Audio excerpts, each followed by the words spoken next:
സംഘടനകളെ കൊണ്ട് കൂട്ടിമുട്ടിയിട്ട് ഇതിലെ നടക്കാൻ പറ്റണില്ല. അപ്പോൾ അതൊരു നിലവിളി കേൾക്കണം. ഇവിടെ ആണുങ്ങളാരുമില്ല. ഇത് കേട്ട ഉടനെ 1-2 ആണുങ്ങൾ ചാടിയിറങ്ങി. ഇവിടെ ഓൾ കേരള മെൻസ് അസോസിയേഷൻ കഴിഞ്ഞ 10 വർഷത്തിൽ കൂടുതലായി മെൻസ് കമ്മീഷൻ വരണമെന്ന് പല വേദികളിലും പറഞ്ഞിട്ടുണ്ട്. വേദിയാന്തരം കയറി പറഞ്ഞിട്ടും ആരും അതിക്കൊരു ചെവി കൊടുത്തില്ല. ആണുങ്ങളെ സ്വാതന്ത്ര്യത്തിന് എന്ത് ചെയ്യണമെന്നിങ്ങനെ ആലോചിച്ചിരുന്നപ്പോഴാണ് സ്വാതന്ത്ര്യ സമരത്തെക്കുറിച്ച് ഇവർ പഠിച്ചത്. അല്ല, ഇതിപ്പോ എന്താ സംഭവം? കാലത്തിന്റെ ചുവരെഴുത്താണ്. ചുമരെഴുത്ത് നടത്തിക്കോളി, പക്ഷേ ഈ ഗാന്ധിജിനെ ഇതിക്ക് വലിച്ചിടുന്നത് എന്തിനാന്നാണ് മനസ്സിലാവാത്തത്. ഇതൊക്കെ ആരാണ് ഇങ്ങനെ വീഡിയോ പകർത്തിയത്? എന്താ നല്ലത് പകർത്തിയാ പോരെ, എന്തിനാ ഈ ചീത്ത മാത്രം പകർത്തുന്നത്? അതെ, അതിന്റെ കാര്യങ്ങളാണ് ഈ കണ്ടു നിൽക്കുന്നവർക്ക് മനസ്സിലാവാത്തത്. അങ്ങനെ സ്ത്രീകളെ സപ്പോർട്ട് ചെയ്യാൻ മെൻസ് അസോസിയേഷൻ പോരാടാൻ തീരുമാനിച്ചു. സ്ത്രീകൾ നമ്മളെ സപ്പോർട്ട് ചെയ്യണം. മെൻസ് അസോസിയേഷനെ സപ്പോർട്ട് ചെയ്യാൻ വേണ്ടിയിട്ട് സ്ത്രീവിരുദ്ധരല്ലാത്ത വനിതകളെ ആവശ്യമുണ്ട്.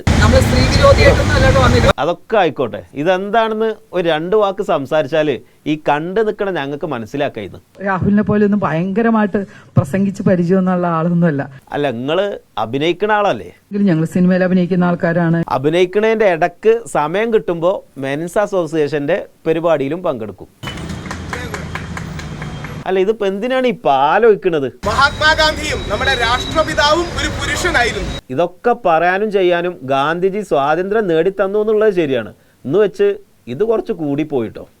ഇത് ഈ നിലപാടെടുക്കുന്നത് കുറെ താമസിച്ചു പോയി എന്നുള്ളൊരു ഇതാണ് എനിക്ക് തോന്നിയിട്ടുള്ളത്. കാരണം അല്ല, എന്താ ഇപ്പൊ ഇതിന്റെ ഒരു ഇത് വളരെ നല്ലൊരു ഇതാണ്. ഇതിനു വേണ്ടി എന്റെ എല്ലാ ഇതും ഞാൻ നൽകും. പിന്നെ എന്റെ മാത്രം ഒരു ഇതുകൊണ്ട് പറ്റില്ലല്ലോ. ജനങ്ങൾ അറിയണതെല്ലാം എന്തൊക്കെ കണ്ടാലാണ് ജനങ്ങൾ ഒരു ദിവസം കഴിഞ്ഞു കിട്ടുക? കഴിഞ്ഞ 2-3 ദിവസം ചെറിയ കുറച്ച് വാക്കുകൾ പറഞ്ഞ് വലിയ വൈറലായി എന്ന് പറഞ്ഞു. ജനങ്ങൾ അറിയണുണ്ട്. നിങ്ങൾ 1-2 ദിവസം മുന്നേ പറഞ്ഞ കാര്യങ്ങളും അറിഞ്ഞിക്കണം. പുരുഷന്മാരെ നമ്മൾ ഒരുപാട് നിയന്ത്രിച്ച്, നമ്മുടെ ഭർത്താവാണ് നിയന്ത്രിച്ച് വീട്ടിൽ തളച്ചിടേണ്ട ആൾക്കാരല്ല.